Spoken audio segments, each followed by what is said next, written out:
চলো এবার আমরা গিয়ে দেখি আগামীকাল বুদ্ধ পূর্ণিমার এই মহোৎসবের কি প্রস্তুতি চলছে কাটনাগালি বাড়িতে।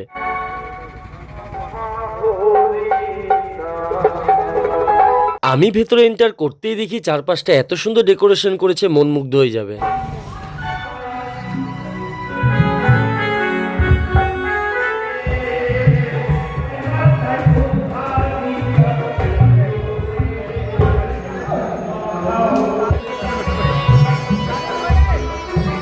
মায়ের মন্দির ভিতরে দেখি অলরেডি পুজো শুরু হয়ে গেছে।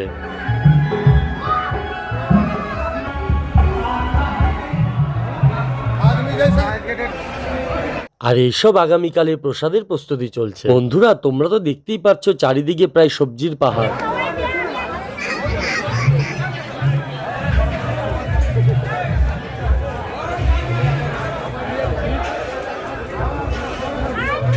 আর বন্ধুরা এখানে যারা সারা রাত জাগবে এখানে কিন্তু রাতের খাবারেরও ব্যবস্থা হয়েছিল।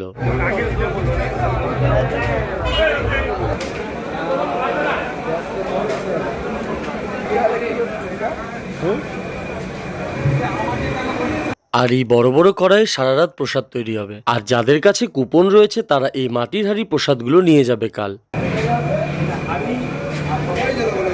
সবজিগুলোতে জল দিয়ে ধুয়ে আমিও একটা ছোট্ট কাজের ভাগ করে নিলাম। আজকের মতো ভিডিওটি আমি এখানেই শেষ করলাম। কেমন হয়েছে ভিডিওটি অবশ্যই আমাকে কমেন্টে জানাবে। আবার দেখা হচ্ছে আগামীকাল বুদ্ধ পূর্ণিমা কাটনাগালি বাড়ির মহোৎসবে।